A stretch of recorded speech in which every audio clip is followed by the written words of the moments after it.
call in. But he didn't know if he'd be able to do that either, so. Okay, I'll ask if we Make sure you spray. Jordan can find you. Yeah. Call the roll, please. Good morning. Alan Barkstrom, Here. Jeff Hallstrand, Paula Hodak. Here. Jordan Spacek, are you online? Jordan Spacek, are you online? Yeah, I'm here. Oh, Okay. thanks. And Dennis Workle. Here. Thank you. Okay. Public comment. There's no one in the gallery. Is there anyone online that would like to speak in public comment? *6 if you would like to. I don't hear anything, so we'll move on. Communications. Anybody on the committee have any communications? Jeff? I know you got one. Oh, my suggestion for a Insurance. future event item? Yeah. Yeah, I just like to have a discussion about supervisors and proof of insurance. Being as that was put in place before there was a state law that said you had to have insurance. I'd like to have a discussion about it.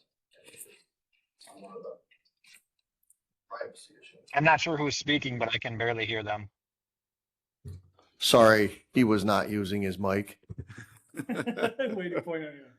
He who we would not. Yeah, we can get some Name. more data. I know it's more of a insurance liability thing. I know you're required, but the number of people that are still on the road without, and I know you're all responsible individuals as board members, but we've had that issue too with just employees. We now have other things in place. Good example is health insurance. If you get married, we now have to see a marriage certificate because we can no longer trust people to tell us that they're actually married or not married when they're trying to get insurance.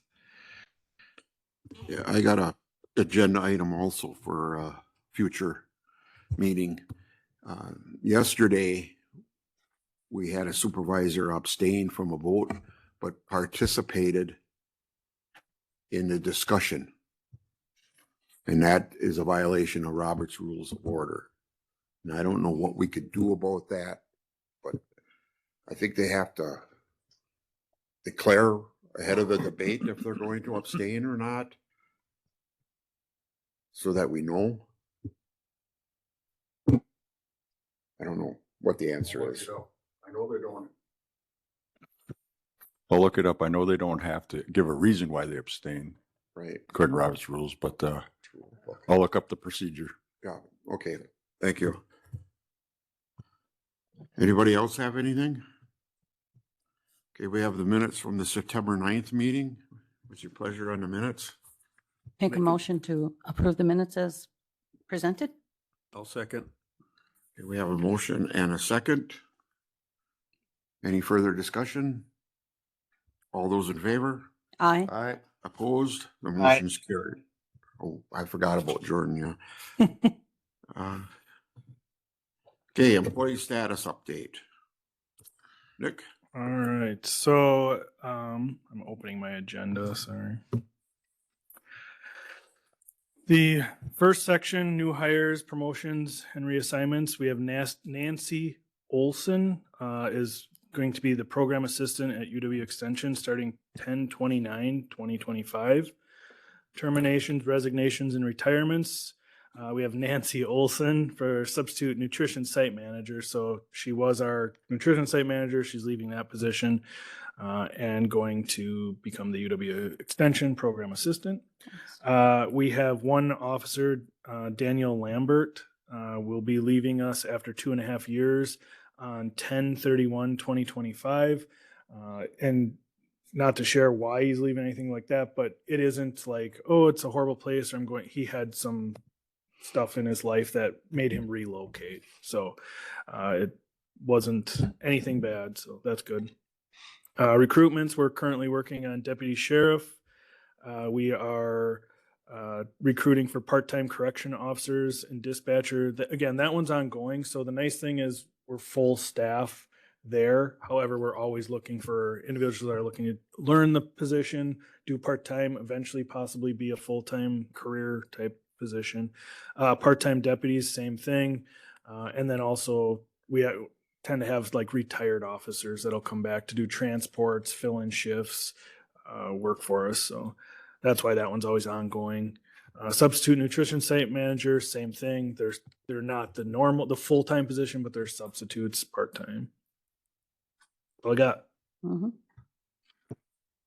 Okay, number 4, the health insurance 2026 premiums. Yeah, so you should have a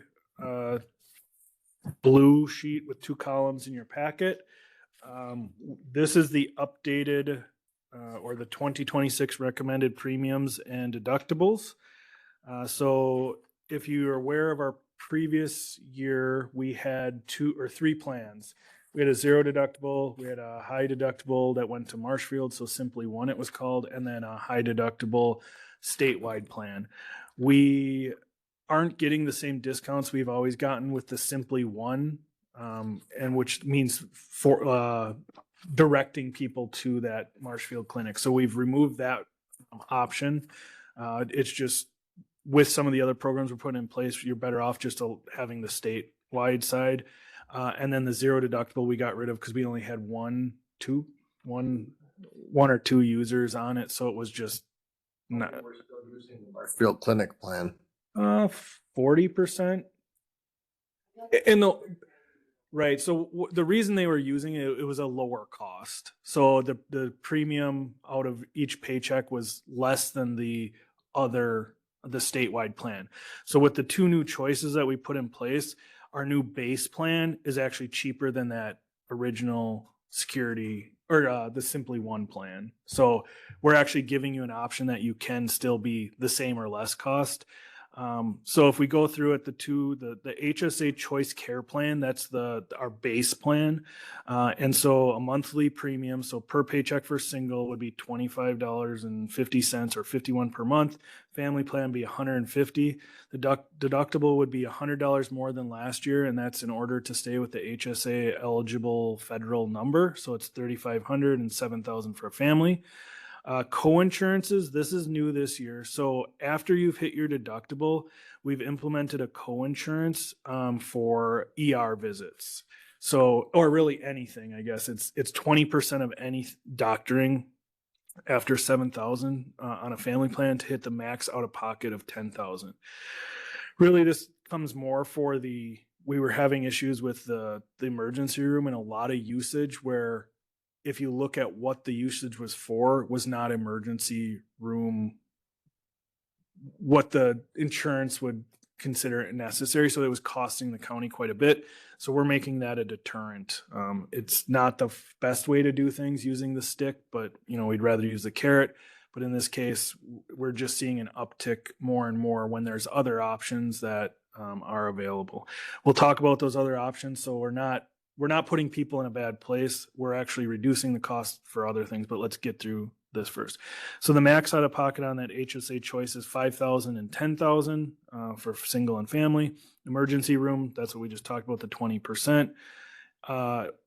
Here's where it's a little different. So the employer would contribute to the HSA paid over 24 paychecks on a single plan, $600, or a family plan, $1,800.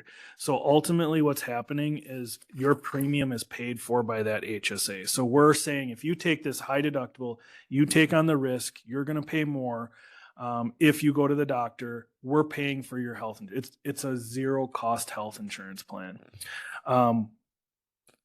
Where the risk is the max out of pocket. If you hit it all, there's a $2,600 risk compared to our premium plus plan. So if you do max on both, there's a $2,600 difference. The reason we put this in place, and it was recommended by our broker, was we see about 85% of our people on the plan cost $0. So there's a chart we have that says number of belly buttons, who uses it, and 85% of our people that are on our health insurance cost $0. It's the 10 to 15, it's about 5% that costs the most, but 15 costs the total amount. And so we're trying to educate those people that are year over year, they're 0 cost. This is the best plan for them. They're going to take home HSA money. They're not going to pay out of your paycheck. So your paycheck's actually going to go up. So you're taking home more money. But you're taking on the risk. But once you fill that HSA, the risk kind of goes away, right? Once you have that HSA built up. So the total monthly premium for employee employer doesn't matter. I mean, that's what the cost to the county would be, $2,900 on a family and $1,069. So if an employee in a department takes it, this is what the cost total is with the employee and employer portion. The other, so then it shows that monthly employer HSA contribution, which is the 50 and 150, showing how that is $0 overall. The next, I forgot to share. I was just going through it. So if you're online now, you should be able to see. So then we also have an annual health insurance. That just shows what the total cost. So like on this choice plan, the total cost for a family plan is about $33,000 plus the employee premium. So what the county pays for a family plan is $31,200. So if you choose that, that's the cost of the county. So if you go back up to the premium plus plan, this one, the reason that it's more, so monthly premium to the employee goes from $51 to $120 for a single plan, or $150 to $320 on a premium plus plan. This is an increase for the family plan of $20 per month compared to our current statewide plan. So what we did is we said, if you're currently on the statewide plan and you don't want a lot of change in your life, this is the plan to take. This is our premium plan. Very little changes from year to year. So the change would be $20 a month and $100 on your deductible. So it's the $1,700 for a single and $3,400 for a family. There's no co-insurance. So once you hit your deductible, you're done. However, there's a max out of pocket of $4,000. So if you look at the family plan, it was $3,400 for a family for deductible. The max out of pocket is $4,000. And why that is because we have an emergency care after deductible out of pocket. So we're using that stick, which is not the most favorable thing, but we're saying before you walk into that emergency room, I know you've already hit your deductible, you're still going to pay $150 out of pocket. So is it better for you to choose other options? And if you have a chainsaw and you're going through your leg, go to the emergency room, you're going to be covered. Yep. It's still going to cost you $150, but you're covered. What we're seeing though, is somebody going in, I have pink eye, and instead of going to Tailored Family for free, which is a reduced cost because we don't pay the emergency room, or call telehealth, which we are now, it's zero cost to call a nurse 24/7 and say, I have this, and they'll get you situated and it won't be an emergency room. So we've given other options rather than the ER for the non-ER things. We 100% get you're having a heart attack, you're having whatever, you're not going to call the nurse, they're going to send you there anyways. So that's why we're like 150 if you're having a heart attack. When you live, you don't care for 100, 150 is not a big deal. But when you're going in, I mean, we have a list of the reasons they're in, and it's I had a cough, I had pink eye, I had stomach ache, I had, like, some of them may have turned out to be something, but again, according to our broker's analysis, most of these are there and they don't need to be. The other issue, and we've talked to our broker quite a bit about, we don't have an urgent care or a walk-in 24/7. So we lost that in Medford. The urgent care went away, and Park Falls got rid of it a while ago. So I get why people are using the emergency room, but we do have other options. I get it. Like when it's 2:00 in the afternoon, we still have Tailored. Call them up. There's availability. I get you can't get into your local clinic because those are usually like, we'll schedule you for tomorrow. So then they walk into the ER. But I believe we've given enough options that this shouldn't be a burden. On that Premium Plus plan, we do not give an HSA contribution. So we're saying you're costing the county more because you're going to probably go over your deductible, and that's what it is. So we're not incentivizing it with some HSA. We do have, so this I missed this on the first one, but there's an HSA incentive for completing your annual physical at Tailored Family Clinic. So you can get up to $250 if you and your spouse on the plan or a single plan, one time paid out quarterly if you go to Tailored Family to do your annual checkup. We get no information. The only thing we'll get is a little slip that says you went. You'll hand it in just like your perks plan. At the end of the quarter, we'll pay you in your HSA. What we're seeing is once you've gone into Tailored Clinic and seen how it works and not saw a bill, or you didn't get a bill, you now are hooked, right? Oh, cool, this works really well. Call them up, say I have a stomach ache, you go in. Hey, I got pink eye, go in. Hey, I got a sore throat, go and get your strep test, whatever it is. And so we're really pushing to incentivize that by getting people to understand what tailored is.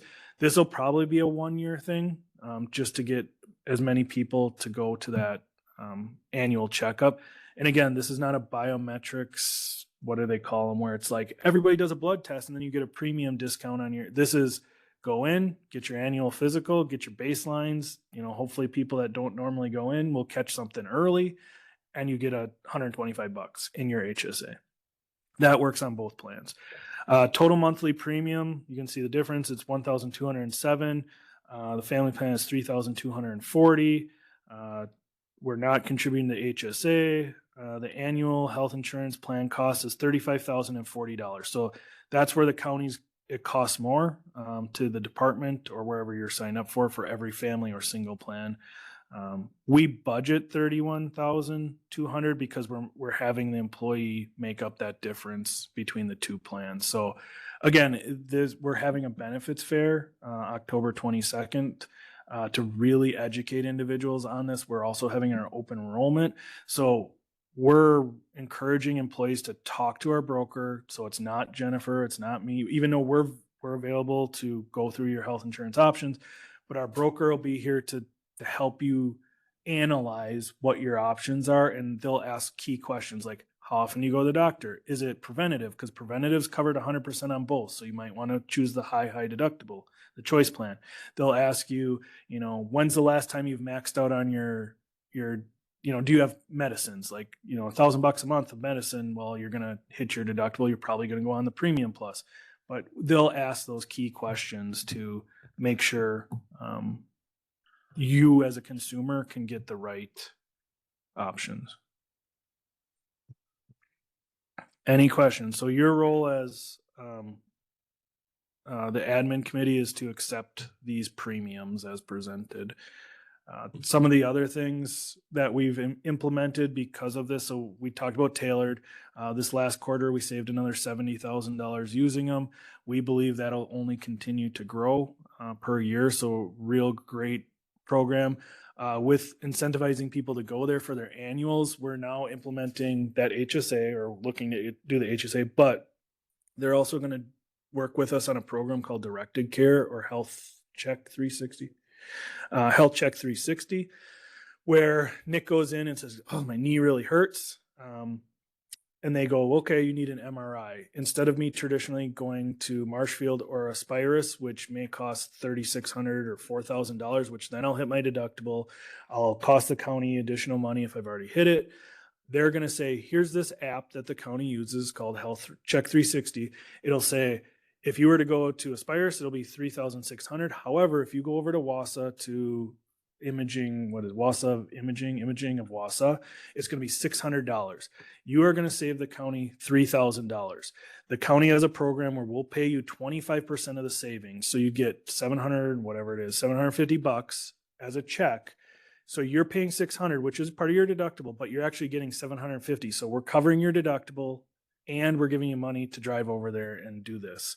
So we're putting in like incentives. Now you save the county $2,250. It would have saved us $3,000, but I had to direct you there. So because I helped direct you there, we're going to give you an incentive to do that. Again, the carrot, not the stick.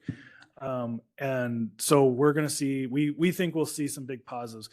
What we're hoping is we get 1 or 2 of the knee surgeries. So we have examples where if they were to choose to go to their local doctor, it's $100,000 for the knee. If they're willing to drive over to Oakleaf or sometimes Minneapolis, it's like $25,000 or $30,000 for that same knee surgery. Quality care. It's not like this alley or something. It's quality care. It's just what they do. They specialize in it. So you save the county $70,000. You'll get a max of $5,000. So you'll get your deductible paid for. You'll get some travel paid for based on the reimbursement. So you still have to pay it. You get reimbursed based on going through this check or this program. Have we done that? So have we had that happen? No, we just implemented it for January 1. So that's why we think the HSA choice plan is even a better option, because if you get to those major non-emergent care, like chainsaw, heart attack, You don't get to go on the app and go, where should I have my heart attack? Right. Like, but if I have a knee surgery, shoulder, elbow, mammogram, colonoscopy, there's a whole list of stuff. Right. And some of those are already preventative covered, but we want you not to go to the most expensive preventative covered. We want you to go to the most economical for the area. For the record, I hope that we don't have any of them examples for you to use next year. There's lots of people. You'd be surprised. But yeah, some of the counties I've talked to that use it, they're more central Wisconsin, but like they have employees they're sending to Chicago because it saves the county $100,000 in a certain surgery. And again, quality care. It's big hospitals. That's what they specialize. They have doctors that do it 24/7 and they're just pumping out knees or pumping out whatever. Where here they still have to have all the equipment, all the nurses, all the recovery, but they're doing one knee. So exponentially costs more. So that's one program we implemented. We're implementing Canadian or CanRx, which it's already here, but Global RX would be new. So we have an example. We have an employee who's on medicine that I want to say, we're saving 14,000 a month? Yeah. So like it's a 20-some thousand a month medicine. And if we use this program where they get it from outside the US, it's a $6,000 medicine, saving the county $14,000 a year or a month. So $150,000 a year. So those are the things we've implemented going forward so we can reduce the costs. That's why we believe the HSA Choice is really the base plan unless you have certain things. But then the Premium Plus plan is not out of reach. It's $20 more than what you did last year. So we made sure not to create a economical hazard for employees. Dennis. Oh, Jeff. So being insurance minded and whatnot, I look at these plans and both of these are really good. If we took an employee and said, just as a comparison, let's go out to the marketplace and try and get you insurance. They would find that, I have to go out marketplace and get my insurance and a real small income threshold, which most county employees are going to go over that. So I pay $223 a month and I have $13,500 deductible. Yeah. So, this is really pretty good. We all like to grumble about insurance. None of us like it. It's a fact of life. But yeah, I think I think so. I would make a motion that we accept this because I think these are both very, very good plans. I'll second it. Okay, we have a motion and a second to approve accept the premiums. to accept the health insurance plans. Is there any further discussion?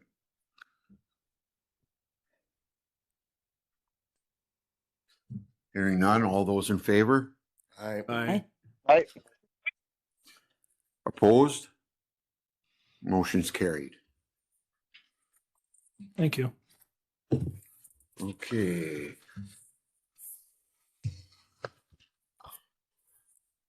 Supervisors, policy and procedure manual. All right, so this is a review of your whole manual. We did outline a couple specific things on the agenda to make sure we highlight when you're discussing your manual. The first one under A, we actually did last year. It was in blue in our copy. So we kept thinking it wasn't done. We did the research. It is done. So A is already done, that we talk about the April organizational meeting. So we don't have to worry about that. Mhm. So if you go down to B, which is on page 5, this one came up more recently. It's so for example, next month, we normally would have our board meeting on Tuesday of a month. When we did the calendar a year ago, we knew that day was Veterans Day. And so we moved that to the Wednesday. So what we're saying is in order to be compliant going forward when this happens, compliance different, but like the board chair has the ultimate decision on when they do blah, blah, blah. But in order to just kind of outline, so the next group of 10 years from now, because it happens once every 10 years, will know that your goal is not to have a board meeting, a full board meeting on a Veterans Day. Doesn't mean we don't have committee meetings. We're not shutting down anything like that, but we moved the board meeting off of Veterans Day. You don't have to do it. We've done it. We did it in 2014. That's why we did it again in this year. But this is up to you guys to put the language in or not put the language in, and then we'll just in 2036. Right. And we have a public hearing at our November meeting, so it also is early. That doesn't help either. So any comments on in the future? Do we need to take any action on No, that? I think once you could do it as a whole under the resolution. It's Okay. just more of I'm outlining what we, based on your conversations, what I've heard, we've put this together. Okay. So that's the first one. The second one, we did change not the amount everyone gets, but this one came up, and I'll pick on Larry because even though Dennis has the same problem, I'll pick on Larry because he's not here. We have a couple supervisors that have meetings that, so we'll have this morning meeting, but then they're on other committees that meet at like 1:00. So traffic safety, last month or a couple weeks ago, Larry moved a meeting to 1:00 due to a bunch of conflicts. So what we're seeing is supervisors will have their meeting in the morning and then have to sit here for like 2-3 hours, or they choose to sit here. And then they have another meeting, but that second meeting is only worth $25 because it's 2 meetings in a day. So I agree that it should be 20, or I don't care what it is.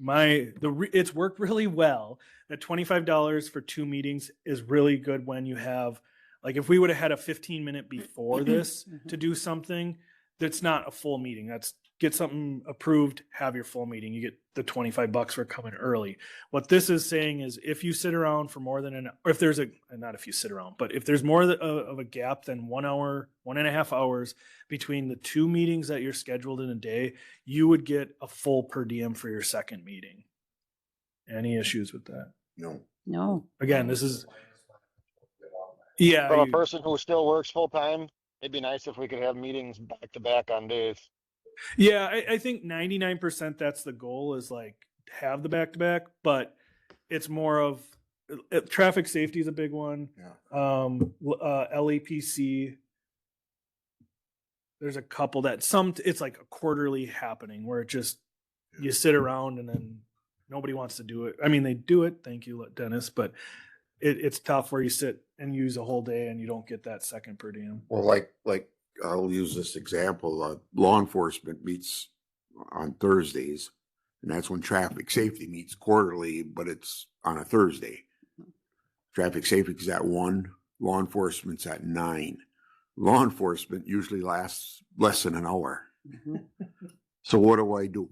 Drive all the way back to Park Falls and then drive all the way back down? It doesn't make any sense. So I sit here and I read.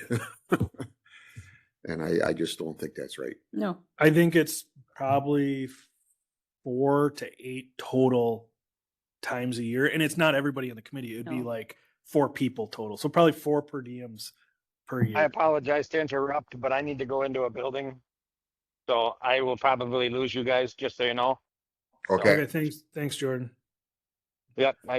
Thank you. Have a good day. Yeah, you too. Us too. So leave it, change it, 1.5 hours, not enough time, too much time. It's all right by me. Okay. Yeah. This is your guys' handbook. So Or couldn't you do it if it's a regular scheduled meeting, you get the second per diem? If it isn't, I think that's what this is saying. yeah. Because like the 15-minute or half-hour meeting before a meeting is not a regular scheduled meeting. So we did it as based on time off, because I guess you could say we want an emergency admin meeting to do the negotiation, but they can't be here till 1:00. There would be a gap. That's not a regularly scheduled meeting. Right. So this is what made it easy for us. It works. Yeah. It works. I don't care. It's your guys' handbook. And then the last one on the agenda, so not only that, so the hour and a half, but you guys have to make a decision. Do you want to change the $100 for the board meeting and the $75 for committee meeting? That's something you have to yay or nay. We left it because there was no indication to change it. I see nothing. Okay. And then the last one is the board chair annual salary, which was handed out because we didn't put it as in the packet. But again, that one hadn't been discussed or recommended for any changes. So it's up to you guys.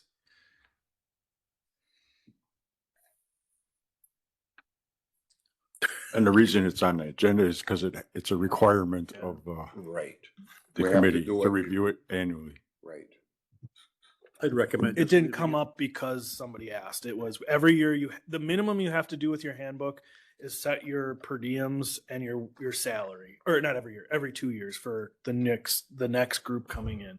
I'll recommend it remain the same. Okay, so we don't have to vote on each one individually, but I'm assuming everybody agrees with what's been presented. So then item number 6 is passing a clean copy resolution to the board with these recommended changes, which would be the 2 that are outlined. The November and the hour and a half. Could I ask a question? Sure. As far as the, excuse me, the board chair's annual salary, how are we in respect to other counties around us? It's all over the board. Good. I mean, good pun. literally all over. I mean, some make, close your ears, Brian, but like 60,000. You know, like it's not. They are bigger, Almost executive person. or just a bigger county. You know, there's 39 or 38 board members, and each board member gets $10,000. I don't know what their per diem is, 10,000, but then their board chair gets 35. I don't know what it is. How long So- has it been 6,000? It used to be a lot more. It went Um, down. Since we went to an administrator. Yeah, so Okay. it used to be 70. That's when we lowered it. Got it. And in retrospect, the same, the supervisors that sit on this board, I think every township in the county, probably their supervisors make a lot more than we do for their one meeting a month. So you're not doing it for the money necessarily. Not Park Falls. It's way less. I know both of my districts, both of my townships, both make considerably more than we do, which that's fine. So then to go back to that, I'm just kind of looking at what's fair and how we look at the position. So is your mileage included in that 6,000 for wherever you go? I mean, you go up to Park Falls, you represent Price County in a lot of different areas. Is that above? Do you put in for mileage when you do? Okay, but I'm just asking, it's not part of that. Okay. And that's been, how long have you been here, Nick? 10 years, 12? I've been here 14. I've 14? been the administrator for 11. So. Okay. I don't And know. I think when we lowered it from 8 to 6. I remember a 7,200 for some reason. Oh, It might have been 8. What was it, Jennifer? Yeah, some reason 72. Okay. But that's just That's before you had an administrator. yeah, and it went down after that by that $1,200. Well, if you didn't have an administrator, I would want a lot more. Yeah. Oh, definitely, definitely. That's what goes on in Taylor County. Is that what, Hmm? what goes on? They don't have an administrator. Taylor. Nope. They have now a dedicated coordinator, Nicole. So a motion would be in order to approve item number 5. All of them. So what item number 5 is just a clean copy of this new manual with those 2 changes we just talked about, the 1.5 and the Veterans Day. And no changes to the wages, so that complies with the setting the wages for next year. So the resolution will be a clean copy to the board to approve as your new manual. We'll have the summary page. So if anybody asks what's changed, that's what's changed. I'll make that motion. I'll second that. We have a motion and a second. Is there any further discussion? Hearing none, all those in favor? Aye. Jordan's not on. I know, but But just in I wanted case. to give them. Yeah, in case he was still on. Just in case he could hear us, yes. Okay. Okay. Opposed? Motion's carried. Okay. So that was 6. 1, 7. on 7. Employee handbook. All right, so we got a couple things going on here. You should have a summary sheet. I'm one out of order. There was an addition to the summary sheet just after we sent it out. So the first one on the sheet, that's the next one, is wages and other forms of compensation, section 6 under beeper pay. We are currently working with the Adult Protective Services Unit to be part of the rotation for behavioral health on call, because right now we have 2 behavioral health, I believe, that can do the beeper, maybe 3. Don't quote me on the number, but it's very few. And because there's only very few, there's a lot of rotation of that beeper pay. So Sarah and I have worked together. The Adult Protective Services Unit, they would, as social workers, they would take on some of that on-call time. And so they would need to be added to the ability to have beeper pay. So there'd be no cost to the county because we're not adding additional people on beeper. We're rotating different people. So we just need to update it to allow the Adult Protective Services Unit to be considered eligible for beeper pay. Any issues, questions? No increase because we're just taking one of the behavioral health off and putting in Adult Protective Services. Hearing it, they should be compensated for it. Yeah, they're not doing it right now. They have to have 40 hours of training. There's some stuff to do, but our goal is by January 1st I agree. to have them do that. I agree. Right. The second one is section 8 of the handbook, or whatever we call it, number 8, under holidays. We looked at the number of holidays the county employees get. Right now it's 10. We're doing a 0% wage increase. So we're looking at our sheriff's department gets additional holiday compared to the general. We looked at kind of the surrounding counties, what holidays they get. And so this would be a loss of production, but not a cost to the county in the increase in some type of cost. So we're recommending adding a holiday. When we looked at it, President's Day is just kind of, they used to get it February 20 something. It's the 3rd Monday in February. Yep. So that's why we picked it. It was February. It kind of gives you a break in the winter when you don't have anything between New Year's and the Friday before Easter. I think it's George Washington's birthday is what it's on that. But it's Monday, always yeah. the 3rd Monday. Yeah, it's the of- 3rd Monday, but Yeah. it took the place of Lincoln's birthday and, Is that what it is this year? Yeah. Or second. So it's, take a long Oh, there you weekend. go. Yeah. it's So 50 for we did talk presidents. about other holidays, but this one kind of broke up the beginning of the year compared to the rest of the year. It's up to you guys to decide if you want to add a holiday or not. I say yes. Jeff, So in previous employment that I've had, what they did is they threw out and they allowed one floating holiday. We don't want to do that. Mm-mm. No, we brought that up. It was brought up, but it is super difficult for payroll and for tracking purposes to have that. Also, just scheduling of employees. We already, Okay.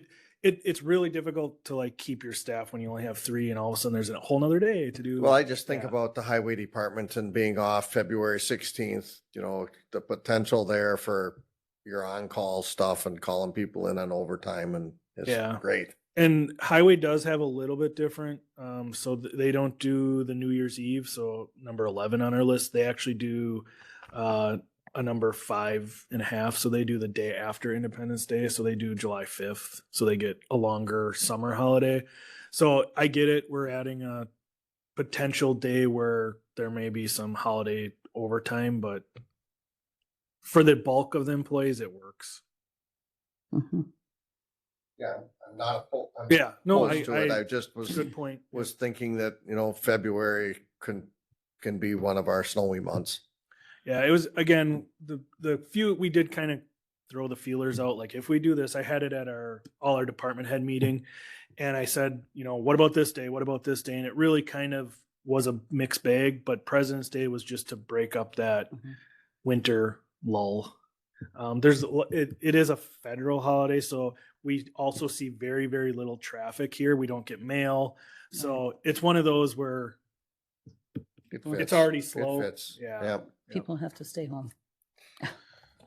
Not drive. I think that Uh, works. Okay. And I'm assuming we want to just do this as a whole, like we did the last, Sure. not individual. Yeah, okay. The next one, number 10 or section 10 of the handbook, payroll and accounts payable employee 1 week mandatory vacation. So we put this in place 3 years ago now. It's worked really well. We've found some weaknesses in our backups and even just our documentation. So it's doing the purpose, but we want to clarify to employees who this sits with or that have to do that you can't do all your work and then tell your backup like I did it all and there's nothing for you to back me up on. So we actually did have that happen this year, and we denied the week off and they had to do a different one because everything was prepared and it doesn't help us with the purpose of this. So we want to put it in writing that employees shall not complete their payroll or accounts payable duties prior to the vacation. So you can't leave that Friday and everything be done for the next week. Your backup needs to know how to or get the information to be able to do the job. We're doing that. Yep. It's just like I said, we found Checks that one box Checks in and our balances. audit. Yeah. well, and it checks for fraud and things like that. I'm less worried about that. We have a lot of checks and balances. It really showed us where if that person were to fall ill or take another job or whatever, Yeah. their backup was not prepared in all areas to get us through to the next person or takeover. The next one, benefits miscellaneous. Again, clarification of words. We want to add the sentence. So when an individual is sent to school or we're paying for their schooling to get a certificate, we need a proof of passing grade for each course is required prior to reimbursement. We haven't had a problem with it, but we want to put this in writing before somebody goes, well, I took it but failed, pay me for it. It's good. I think that's adding that is good. Just a Good insurance kind of. stop gap type Mhm. thing. The next one is still in that same section 22. It's under expenses reimbursements and compensable hours for travel, training, and meetings. This one is just payroll where people will go on a conference or go somewhere and then 6 months later turn in their miles and meals and you're like, cool, it's fine, but now we're not in the same month that you did it in or close to it, so we don't know the ebbs and flows. Also, people start to lose stuff and then they come to us and be like, well, I went and did this, but I don't have my receipt. So we're saying you have 15 days prior or after returning to the county or to work to get or to turn it in. Your reimbursement will be on the net following paycheck. So if you turn it in on the 15th day and it's a payday, it's going to be 14 more days until the next payday. But you need to hand in your paperwork, have it signed and everything within that 15 days. Should not be an issue. We only see it in a couple areas. Thank you.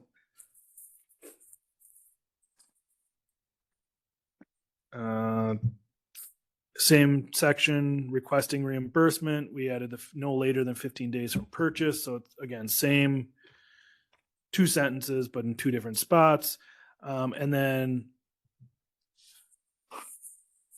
we have a new software system that we can put our mileage into, but not our receipting. So what we want to clarify under electronic time cards is that when you put it in, like, so I worked from 8 to 6 p.m. and I did 2 miles. I can't just leave 2 miles. I have to write normal building meetings or county meetings. It's an audit issue. So I went to WCA conference. It doesn't have to say a whole bunch, but there has to be a note in that in order to get reimbursed for mileage. You can't just put random numbers. So that's what that 2 sentences or a sentence is at the end of that one. Section 25, cell phone and telephone use. We updated in the admin manual, and so we're just cleaning it up in the employee manual saying personal use of county issued cell phones. Go look at the admin manual or talk to your supervisor to get that language out of the admin manual, which if you have a cell phone, you'll be signing off on. Electronic media, this one came out of our, was it our audit? Our insurance company, I think, because we have a social media insurance policy. We have insurance for a lot of things. But one of the questions was, do we have a policy in place that says if an employee were to improperly post something that was not county, was against county policy, do you have a policy to immediately remove it? And our head was, well, yeah, that's just what you do is you remove it. Well, we have to have the actual word saying that will remove it, which this tells you to go look at the admin manual, which when you see the admin manual, you'll see that updated language. So I got ahead of myself one step, but this is just saying we have a social media policy. It's in here, but also make sure you know the full extent of our social media policy, which is in our admin manual. Can I ask you a question on that? Sure.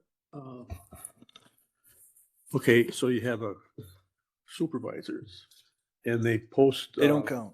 You mean like department head or you guys? Us. You guys, nothing to do with you. You can post. I mean, be Yeah, cautious on well, what you that's what I'm post. kinda But getting at. you are Like under a if- whole different If set. there's county business that goes into a social media, I mean, that you shouldn't do that. Correct. That becomes an open records. So You So can do we have- anything yeah, opposed to that? we're or- getting a little in the weeds, but I'll clarify. So as a supervisor, you should not be using your personal identifiable social media site to conduct county business, whether you're talking to constituents, doing whatever. That's your personal page. If you want to create I'm supervisor district 12, whatever, I don't know who's 12, Bob Kopish, Facebook, and communicate with it, that's allowable. However, it's public record access. So if someone asks for that, all your messages on there, all your contact, a lot of people do. So, but just be aware there, keep it separate. That's same with, I'll get away from you as supervisors, as employees. You have the right to post whatever you feel is first, what you want to feel, your feelings. You can say, I hate Price County's taxes. I can, as a person, but you should not identify yourself as the worker. So I shouldn't go on there and go, I'm the county administrator at Price County and Price County does this, or I'm the county administrator at Price County and I'm drinking beer at noon. That then becomes our problem as a county because I've identified myself as a county worker and now we have rules against that. But if I just went on my Facebook and was like, it's Tuesday, I'm drinking at noon, and I have nowhere on there that identifies me as a county employee, there is no issue. Or if I go on there and go, my gosh, Brian Ernst is the worst board chair ever, you can't retaliate against me for having an opinion. But if I said, as the county administrator, Brian Ernst is the worst county administrator this county's ever seen, now there's action. Don't clip that, whoever's recording on YouTube. These There are it all goes. examples. Yeah. So that's where it's very difficult. That's why we have lawyers to look at these things. But employees' rights of First Amendment right is don't do it during work hours. That eliminates that. And don't identify yourself as the county worker and doing your job or part of your role as that employee. So outside of work, do whatever you want on social media. When you're working or if you're identifying yourself as a county employee, we then have more stringent So rules. a county employee after work should not identify themselves as a county employee, but. Correct. Yep. So we went through this and this individual's talked about it. I won't say name, but employee had a picture of themselves drinking. They happened to have what could identify them a little bit as like what their job was. And somebody on there said, "Oh, having a drink or whatever." And that employee said, "Oh no, it's my lunch break. I work at whatever." Somehow we knew, like, through the chat, it was, "I'm this type of employee. I work there." And then somebody goes, "Oh, are you drinking before work?" And it was like, "Nope, I'm drinking at lunch." And Yeah. that now is I've did. Yep. So through the comments, yeah. So now you can easily identify them as the worker. Yeah. They're now saying they're doing it on the job. So we had to investigate. We worked with this employee. They're still employed. But yes, so you can say and do what you want. Don't identify as a county employee. So you can have your own religious beliefs, your own political beliefs. You can have everything. Just don't bring in the county to it. And then that's where it could be an issue. Doesn't mean it will be. It could be. Uh-oh. Referees are here. I told them to come at 10. Yeah, they're very prompt. We're still doing our regular meeting. Didn't you get your marching orders yesterday to go investigate something? Mute. No, I'm kidding. So yes, that's our social media we'll put it in the employee handbook where, again, you can do what you want on Facebook. You can do dance parties. You can do whatever. Just can't do it in identifying fashion. Bobby. The next one is code of ethics. And the acceptance of gifts. You guys went over this pretty heavy in the last couple meetings. We just integrated the amount. So that's all the general recommended changes that we've been talking about. So this is a summary page. The next item is the resolution, which would have a clean copy if there were no recommended changes based on what's been presented. I'll make that motion. We have a motion and a second. Is there any further discussion? Hearing none, all those in favor? Aye. Motion's carried. All right. The next one is the administration manual. So the difference between the handbook, every employee gets the employee handbook.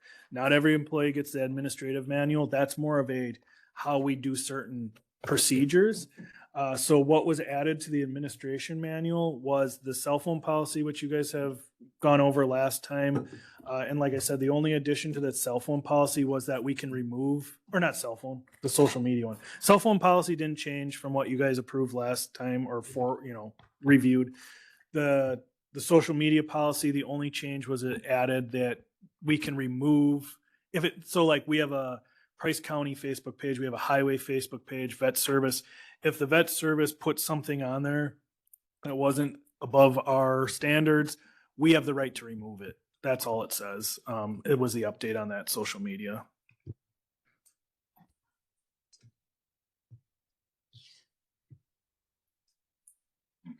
So number 8 would be the 10. 10. Item 10 would be the resolution to approve both changes to the administration. And there was nothing under the recruitment number. I don't know why I put that. I'll make that motion Oh, yeah. No, there wasn't. to approve the administration Motion from Paul, you read the second. manual. I'll second. A second from Alan. Any further discussion? Hearing none, all those in favor? Aye. Opposed? Motion's carried. All right. So the next one is the LTE wage schedule. This is something you guys discussed or had me go kind of ask around what was going on. I worked with Jennifer, Laura, Carrie after we kind of got some information. What we're recommending is the interpreter wage differential, I guess it's called, or an hourly per diem. So when they do the interpretation for us, it'd be $25 per hour. So they would have their regular wage. If they did this, it would be $25. The way we came up with this is we kind of looked at what other counties pay for just an interpreter, We looked at what we pay as a service provider. So if we have to pick up, there's a phone number you call and say, we need an interpreter for this language, blah, blah, blah. It's much, much more than this. We put this in place. We've put some guide rails on that, it's not just anybody who can interpret. They kind of have to go through our office to get the okay.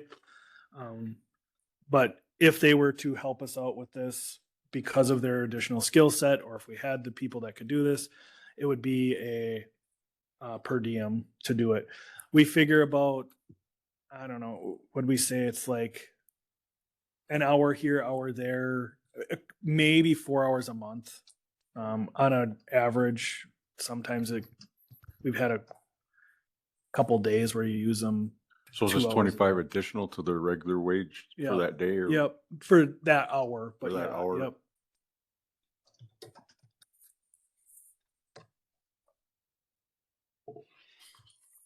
So what's your pleasure? I'll make a motion that it be accepted. I'll second it. Do we have a motion and a second? Is there any further discussion? And that would be the motion to accept the resolution. But yeah. Hearing none, all those in favor? Aye. Opposed? Motion is carried. Review the meeting board calendar. Yep. So Meredith and Jules put together the 2026 meeting calendar. It worked really, really well this year to kind of have the outline for the whole year on when the committee meetings are going to be, not only for the public, but for our staff, just being prepared when they can take time off, things like that. So we're putting it in front of you because you guys do the supervisor manual. So we figured this is the best place to start to just say, this is kind of part of that process. If you have no issues, we'll send it to the full board for November so that if you're running, when the meetings are for the full year. If you're the public, it worked out really well to be ahead of it. I think it was a great addition. And again, we cancel some of them, but if you're going to have them, it's on that day. I think overall, we only changed one meeting all year. And that was just recently the law enforcement. Otherwise, everything was on the day they were supposed to. We've had several cancel, but that's normal. I think it keeps, I know my life a lot easier when you have it there and it's always the same. So that works well. And it helps for staff when they need, Yeah. like, a conference is coming. Will I have my committee meeting, or can I take go to the conference, or take a vacation, or? So this is just a review, not a motion. I mean, you can motion to send it to the full board for Okay. acceptance. I would make that motion. It's not a resolution. It's Yeah. nothing like that. No, It's but- more of a, Okay, FYI. yeah, Type. it's kind Even of more like so, setting it. yeah. You're setting it, but it's not resolution worthy, I guess. So my motion still stands. I'll second it. Okay, we have a motion and a second. Is there any further discussion? Hearing none, all those in favor? Aye. Aye. Opposed? Motion is carried. Okay, we got- Date is November 11th. Yeah. next meeting date is November 11th. Turn your mic on. Next meeting date is November the 11th.